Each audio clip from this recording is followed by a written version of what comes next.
نقشل ينجش نقشل عالش ديش يجيبوا عشان يشتغل عالش ويا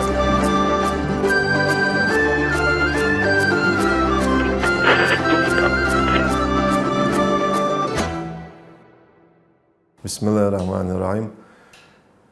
Салам маршал душик махквай.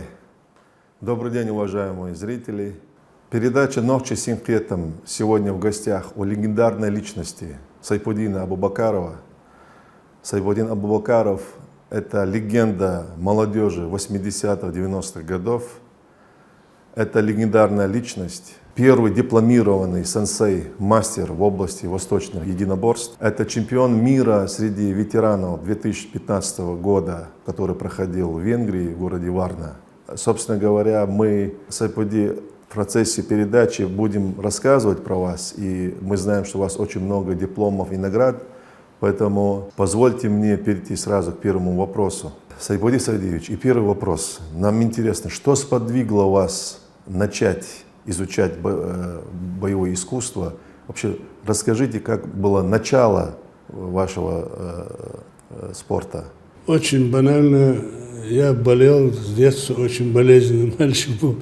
Многие большие мастера об этом говорят. Наверное, потому что здоровому человеку особо это не нужно. А человек, который слабое здоровье имеет, он пытается как-то компенсировать это. Я поехал в Москву, хотя в школе я был освобожден от физкультуры, но вечером я ходил на секцию бокса. У нас в школе был один русский мужик, он как это называется, Карелии город, Петрозаводска был. Потом набор был, полгода ходил к Саламбеку и Алгештович, Бочбу. Ну ничего, это все не давало мне какого-то внутреннего удовлетворения. Болезнь прогрессировала, и один из моих московских друзей посоветовал обратиться в частную клинику. Я поехал в Москву. Ну, он говорит, завтра мы пойдем в клинику, а сегодня, если ты хочешь, мы пойдем на тренировку по карате. И поехали, это в Лефортовском парке был не спортзал, а танцевальный зал. Там тренировались ребята. Сергей Жуков, черный пояс, был аттестован в Польше в 1974 году.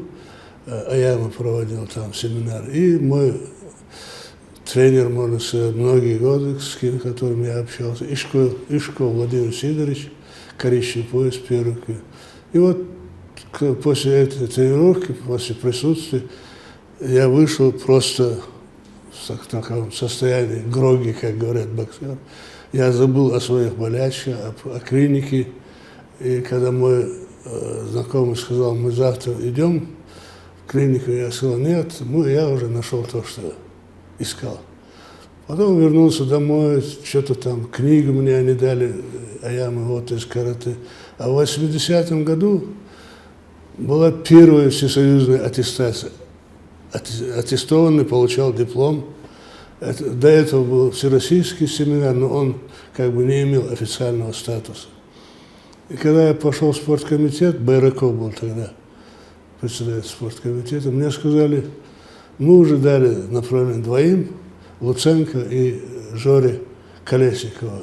Больше не можем дать. Ну, как обычно, чеченцам места не хватает. Я вышел расстроенный в это время, не хочу не отметить, не могу не отметить. Гучигу Ахмад был, да, я что это, Сурус Мартана, он зампредседателя был. Он вышел с бланком, протянул мне его, сказал, Сайпуди, больше я ничем не могу тебе помочь, вот тебе бланк. Ну, я схимичил, напечатал, поехал там на несколько дней, опоздал. Семинар проходил в Сиреневом бульваре, на Сиреневом бульваре, во дворце тяжелой атлетики олимпийской. Гостем СССР был Эрик Андреевич Агаев. Ну, земляк надеялся, что он поможет. Я подхожу, говорю, Эрик Андреевич, я не успел, я работал ревизором, помогите. Он такой здоровый мужик, 1,80 м с чем. Он говорит, Абубакаров, я тебя включаю в группу, больше ко мне не подходи. И вот так утром до обеда тренировки были, после обеда лекции или наоборот. Но я попал так, что ни Луценко, ни Колесников, меня в лицо они не знали. И мы в разных группах были. 26 сентября 80 году прошел аттестационный семинар, экзамен.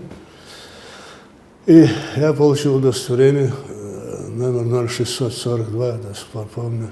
И до 83-го, до конца проходил ежегодный семинар. В 83 декабре последний семинар из 900 человек, которые были аттестованы за все эти годы. К экзамену допустили только 150 человек. Из них только 90 прошли аттестацию.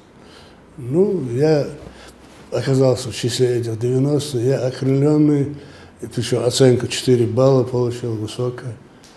Ждали полгода. Вот, мы первенство, чемпионат республики провели в 84 году на «Динамо», потом в мае Кубок республики в пединституте.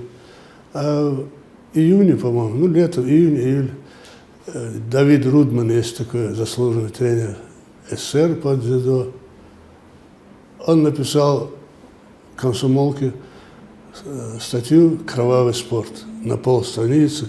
Но очень неприятно было, такие известные люди, такой не солидный. Я посмотрел, я открыл зал, в котором занимались карате, он пишет, 5 минут смотрел и ничего не понял. Боевое искусство, которое столетиями формировалось, он хочет за 5 минут понять. Вот такие, к сожалению, люди решали судьбу карате. И на этом наше счастье закончилось. Потом разные этикетки, рукопашный бой, туда-сюда, что только не выдумывали. И все это ушло опять в подполье.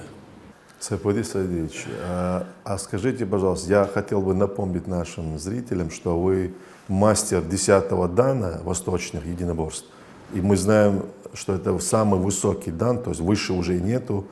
И вот нам бы интересно, зрителю было бы интересно, если вы дали немножко пояснение, вот в этой классификации восточных единоборств, вот ваша школа, да, значит, какое место занимает, или это что это за школа, что это значит мастер 10-го дана, можно узнать поподробнее? Ну, я вообще-то начинал с карате, это тогда называлось спортивное карате, без контакта. Вот, с чем я познакомился, я несколько раз был в Португалии, ходили аттестацию, тоже черный пояс. Ну, конечно, я слабый тайквондист, слишком масса большая, и не очень люблю, но из уважения к моему вот этому другу я периодически выезжал в Португалию. А где-то с 2001 года я работал с Шамилем Бером, нашим представителем, советник по делам молодежи и спорта. Познакомились с Таиром Нариманом. Это школа Кодакан Синьрюн, дзюдзюцу, чилджитсу почему-то. Это неправильное произношение, вообще дзюдзюцу. И когда я увидел эти тренировки, то, что они делают, я понял, что карате, не в обиду будет сказано каратистам, всего лишь кусок огромного пласта знаний, боевых искусств. И второе, дзюдзюцу – это не спорт, это воинское искусство, которое было проверено в междоусобных войнах Японии столетиями, история восходит где-то к 7-8 веку. Конечно, она трансформировалась, развивалась, Сербия, океан, по-моему, в Китае он сам врач был, практиковался, и кунг-фу, видимо, там он познакомился, он привез в Японию вот это искусство мягкости, уход с линии атаки. И потом, когда произошла революция Мэйдзи, в 1868 году, кланы, не спортивные, школы боевых искусств, они все были закрыты, запрещены. И тогда Зигара Кано создал свою систему дзюдо. Это как бы он отказался от многих травмоопасных, как называют, приемов, ограничился определенными бросками, и у них постоянные конфликты были, споры с школы, киотской школы. Кано Зигара, как бы Кодакан, токийская школа, а киотская школа предпочитала работать вот в фортере, как сейчас называют, грэпплингом. Но все равно Дзигара Кана нашел, он очень демократичный человек, нашел определенный компромисс, и мы на сегодня имеем такой вид единоборства, как дзюдо. Ну, сейчас в Японии не знаю, но у нас в Европе и в России очень много школ дзюдзюцу воинских. Он отличается тем, что дзюдзюцу броски руками, ногами, там удушения, болевые, владение ножом, там бо, хамбо. Единственное, чего там нет, нунчаки, как карате, этого там нет. И саи вот эти, тоже исключены. Ну, кому, как говорится, что, к чему душа лежит. Я сразу понял, что это мне подходит больше всего. И вот уже сколько лет я работаю над этим. Позапрошлом году, по-моему, Международная академия традиционных боевых искусств присвоила 10-й дан. Кубок СНГ был, по-моему, в Москве. Там. А в этом году есть такая школа международная физкультурно-спортивная, как штаб-квартира в Варне, в Болгарии. School Union Martial Arts, Союз школ боевых искусств. Эта организация присвоила еще раз 10-й дан, красный пояс, высший. Дальше уже некоторые, кунг-фу, по-моему, там до 12-го дана, в тэквондо только каждая система имеет свою градацию. Сайпуди Сайдиевич, мы знаем, что восточное единоборство – это не просто спорт, это не просто боевые искусства. В этом спорте есть философия, глубокая философия, и мы с вами об этом много раз говорили. Я хотел бы, чтобы наши зрители услышали, вот есть сегодня, в последнее время в Чеченской Республике очень много происходит изменений культурных, гуманитарных, политических, и в том числе и научных. И вот очень много за последнее время вышло фундаментальных научных работ наших историков, значит, ученых, говорят о том, что чеченский народ очень древний народ. И мы с вами знаем, что у нас существует такой неписанный кодекс чести Онхала, кодекс чести чеченца. Да? И вы нам много раз рассказывали о том, что вы изучали кодекс чести самурая, кодекс чести воина. И нашему зрителю было бы интересно узнать, есть ли там пересечение, могли бы вы сделать какой-то короткий такой сравнительный анализ?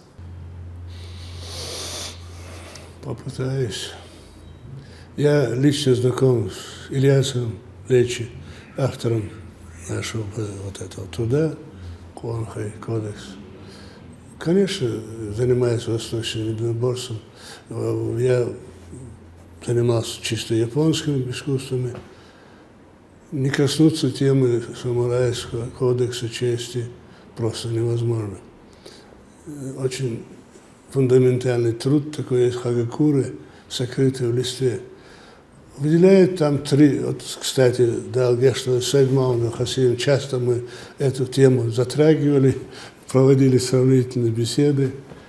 Очень много совпадений, и не только с кодексом чести самурая. У любого народа, у которого был вот этот элемент кодекса воина и так далее, много общего.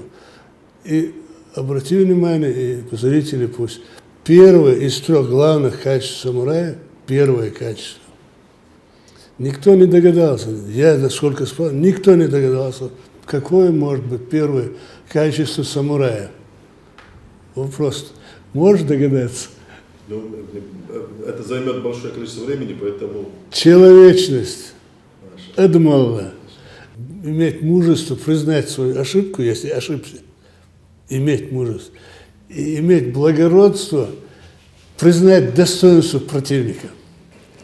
Мы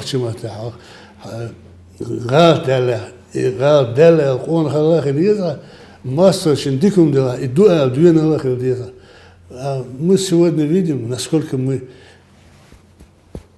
нехорошо. Это очень нехорошо. И по исламу это нехорошо. И у настоящего мужчин это считалось позорно вот эти мелкие слоки.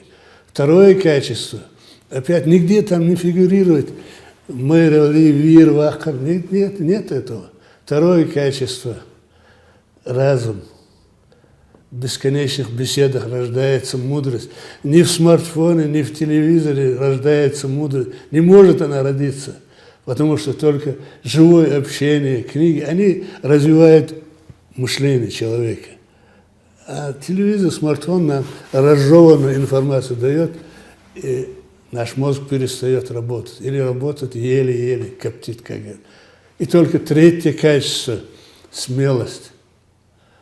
Но обрати внимание, как они опять, вот, японцы большие мастера в тонкостях, они очень хорошо умеют способность преодолевать любые препятствия при любых обстоятельствах.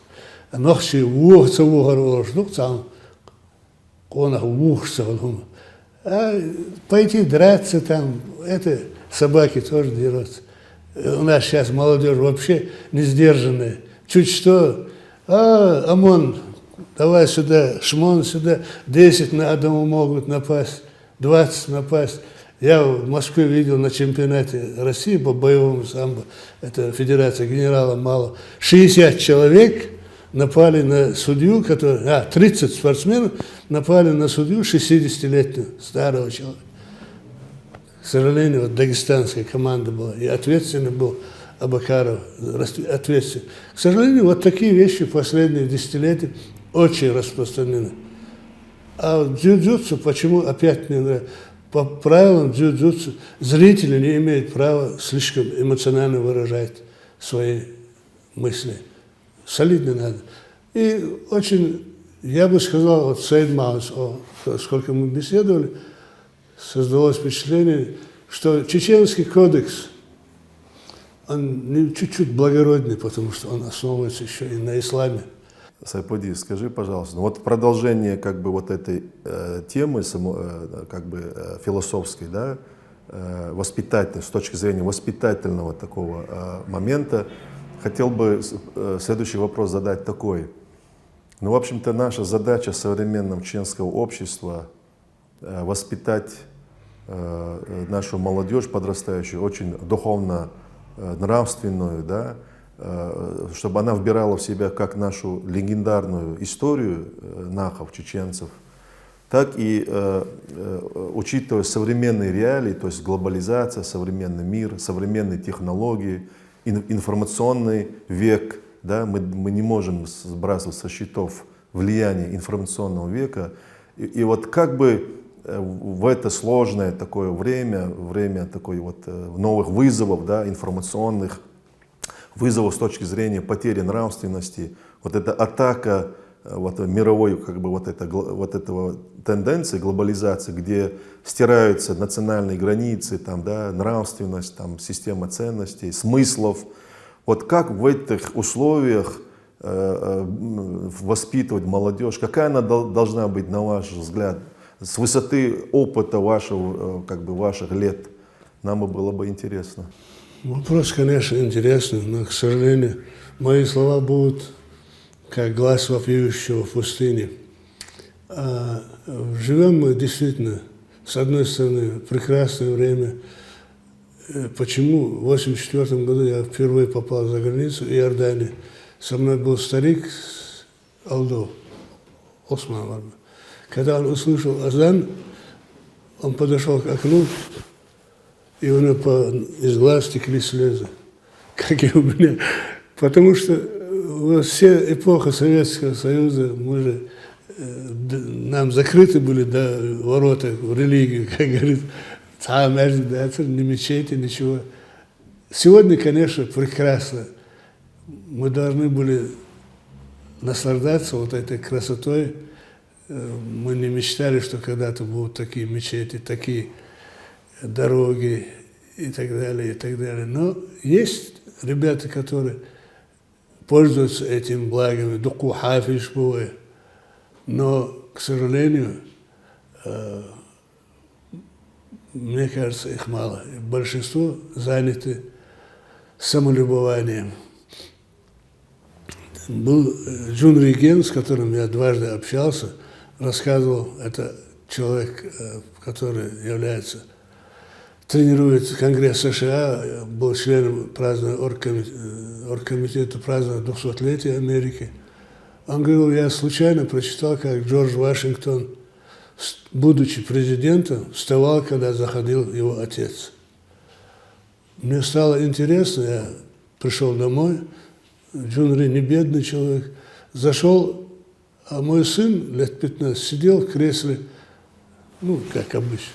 Я сказал, сын, ты знаешь, что Джордж Вашингтон, даже когда был президентом, вставал, когда заходил отец. Он посмотрел и сказал, ну и что? Ну, сегодня, я думаю, 60-70% могли так ответить родители. Я промолчал, ну, он педагог.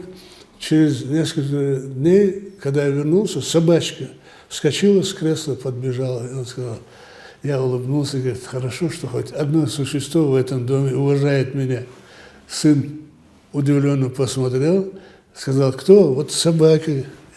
Эта собака имеет ко мне уважение больше, чем ты, мой сын. Помню об этом, когда в Грозном, когда я тренировал, для человек 30, ребята, 10, 12, 13, и родители пришли. Я спросил, ребята, кто из вас встает, когда заходит отец? Несколько человек так не уверен. Ну, представь себе, Махмуд, чеченец, который не встает, когда заходит отец. А как он станет перед посторонним стариком? Да? Не станет. И родители так. Я говорю, ребята, вы видите, это ваши дети. Вот так они уважают. Многим родителям не понравилось. Это получается вторжение во внутреннее. Нет, это общественная мораль, общественная этика. Мы не должны этого забывать. Мы не должны своим детям позволять падать в это болото разврата. Сегодня, к сожалению, вот эта американская демократия, незаконно рожденная, они там пропадали во всех грехах, когда мы столетиями имели демократическое общество. Почему мы забываем? Нам нечего преклоняться. Это не абстрактно говорю. Я всю Европу объехал, Ближний Восток, войнахчи. И это не от высокомерия. Но вот такого внутреннего благородства, как у чеченцев, нет. Я не говорю о тех, которые там занимаются, отнимают у бедных, там жрут на людях, гамбургеры, там, копеек шьешь, нет, их бацать. Ночью убошился. Он никогда не должен забывать, почему у нас говорят, кто-то, если ведет себя неприлично, до 7-го колена, да? Не говорят, твой отец там, кстати, Сайман Хаси об этом, я спросил, почему до 7-го колена, по нашим обычаям, души наших 7 предков остаются в этом мире. Потому что перед Всевышним они должны ответить за 7 колен своего потомства. Если мы уважаем своих предков, отца, ну, как я уже говорил, если он не встает перед своим отцом, что ему говорить? Сегодня дети могут позволить сказать себе, этот учитель ничего не знает. И мои говорят. Я говорю, ты куда пошел? Ты кто? Ты ученик или учитель? Кто ты такой, чтобы оценивать своего учителя? К сожалению, есть и момент. Но если мы будем вот так позволять своим детям не уважать старших, общество погибнет. Это не наше общество. Иман не будет так. Какие мы мусульмане, какие... Чеченец, в моем понимании, чеченец, мы, как я говорю, во всех, где мы были, странах, мы старались всегда сохранять свое лицо. Позвольте тогда мне вот задать вопрос. Я как раз хотел, чтобы вы перечислили эти ваши, как сказать, поиски, которые вы совершали в поисках философии, в поисках Бога, конечно, прежде всего Бога и ислама, да, как религии. Сайпуди, скажи, пожалуйста, вот ты очень много проделал пути поисков, прежде всего, да, духа, поиск себя, прежде всего поиск Бога, как мы уже сказали. Вот какие выводы, какой анализ, в общем, вот в этих поисках, что ты нашел, Ты можешь сейчас проговорить, я думаю, что у тебя как-то уже сформировалось вот ответ, скажем, да, на многие вопросы. У меня вот эти боевые искусства и религия, хоть и ущербные, они были неразрывны, какое-то чувство неудовлетворенности, видимо, было. И когда я шел по тропе откровения Иисуса, там в Фатиме есть 2-километровая мраморная тропа, было время, когда я был, как говорится, потерянный, войны эти, все разрушено, и семья, и все. И, конечно, если бы не это, я, может быть, начал бы пить там, ну, пошел бы по кривому пути. Хвала Аллаху, я там, когда Иисус, мир ему, сколько над ним издевались, все равно терпел. Аллах Всевышний испытывает многих своих избранников.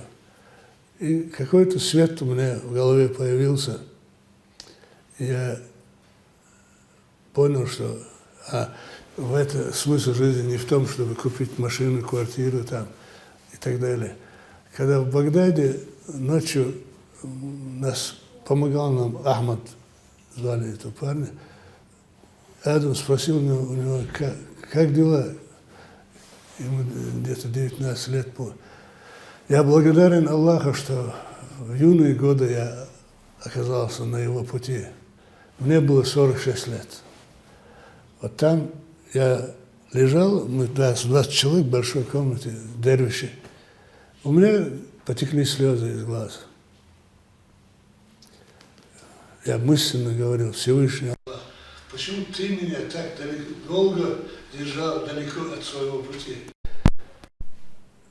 Вот эти ребята, которые в раннем возрасте хафизами стали, имеют возможность изучать Коран, они должны быть не просто так, а благодарны, не кичиться тем, что они там хафизы, это вообще недопустимо. Они будут счастливы, потому что им Аллах дал такую возможность. Я в 9 классе по темное время, там, крадучись, ходил к одному мулле, джуз амаш, бисмилл этак, бисмилли куланаш, кулауш. А сейчас прекрасная возможность. Конечно, человек без Бога в душе – это животное. Сайбади, спасибо тебе, дорогой. Мы прекрасно побеседовали. Я думаю, что нам надо будет еще раз, несколько раз приехать к тебе, пообщаться, для общения, для того, чтобы ты передал свою мудрость, которую ты все время в своем жизненном пути искал, добивался. Ты действительно легендарная личность, потому что в годы советской власти, когда государство отказывалось от Бога, от тех ценностей, которые мы были, чеченцы прежде всего, воспитаны, да, вот, тысячелетиями, системой ценностей, системой онгала, смыслов, которые нам наши предки отдавали.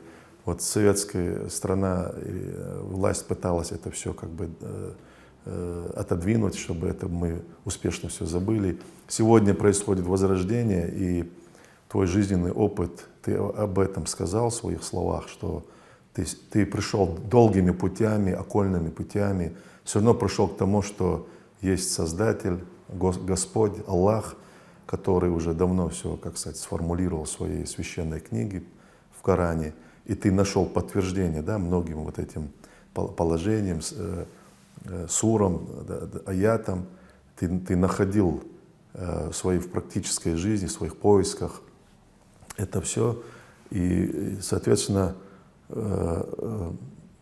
вот восприятие вот этой священной книги мы должны, человек, молодежь легче принимает, когда есть мастер-учитель. И ты, безусловно, являешься мастером, учителем. Мы знаем, что у тебя очень много, я еще раз говорю, учеников, которые достигли в своей жизни очень высоких там, да, карьерных вещей. Мы знаем, что и в России очень много известных бизнесменов, и политиков, и общественных деятелей в Чечне, и в России. Поэтому твой жизненный опыт, мудрость, они велики, и мы за одну передачу не сможем окунуться, да, напиться этой мудрости. Поэтому позволь нам еще раз, много раз приезжать к тебе для того, чтобы послушать тебя, перенять твой опыт, твою мудрость. А сейчас я просил бы тебя, дорогой Сайпуди, показать нам пару мастер-классов боевых искусств с мечом, с самурайским мечом. Можем мы тебя попросить? Попытаюсь тряхнуть стариной. Производят мечи. В Японии, в современной Японии мечи не делают, только как сувениры.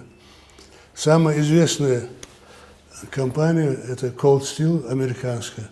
У них и оружие качественное, и дороже. В основном к нам поступает оружие с Китая. Там многие европейские фирмы там имеют филиалы, там шведские и так далее. Это южнокорейская Полчен компания. Это Тамахагана называется. Этот меч, ну, производитель утверждает, что 2000 слоев, тонких слоев. Сначала сердцевины, потом обертывалось. Я не знаю, кто там их считал. Ну, такова сказка. А вот это Т-10 называется. Значит, ну, продавец демонстрировал, как он рубит толстую кость бедра, крупнорогатая корова, короче. Я кость не рубил, жалко. Вдруг приветствую, Торей называется, приветствую меч. Легкий повод. Кстати, в дзюдзюцу нет таких поклонов. Только и у чеченцев раньше приветствие было такой легкий кивок. Потом заправляется обычно за пояс.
Сайпуди, мы хотели бы сделать небольшую экскурсию по нашим наградам, дипломам.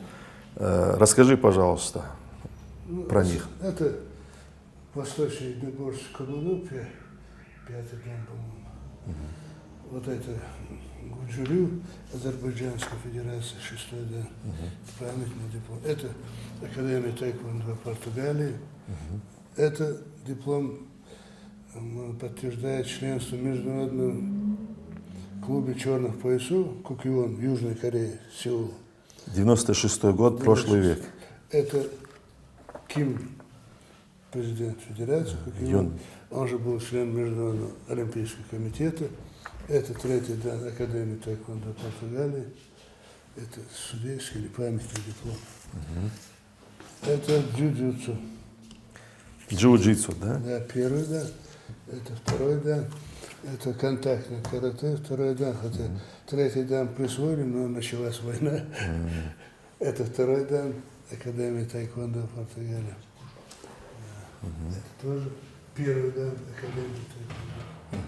Это 10-й дан СУМА, Союз школ боевых искусств. Это 10-й дан Международной Академии традиционных боевых искусств. Это предыдущий. Диплом 4-й дан. Это 1-й рукопашный бой армейский. Это Кёкшинкай, 1-й кан, 1-й кю. Это джундо, американское тайквондо. Джун Ген, человек, о котором я рассказывал, тренирует Конгресс США. Мы с ним разругались. когда Америка напала на Ирак, я не поддержал. Он на семинаре говорил за победу демократических сил, начал хвалить Горбачева. Я тебе в тот раз показывал фотографию. Я поднял палец. Я не знал даже тогда, что это. Ну, инстинктивно. Горбачев предатель, крикнул я.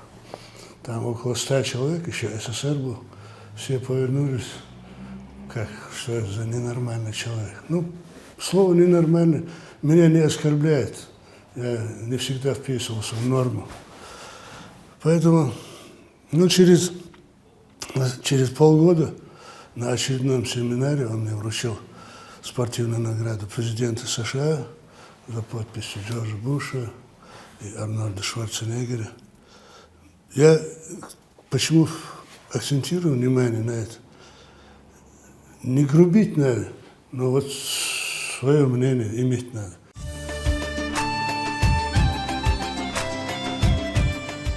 Сайфодий, спасибо тебе огромное. Мы с большим удовольствием были у тебя в гостях.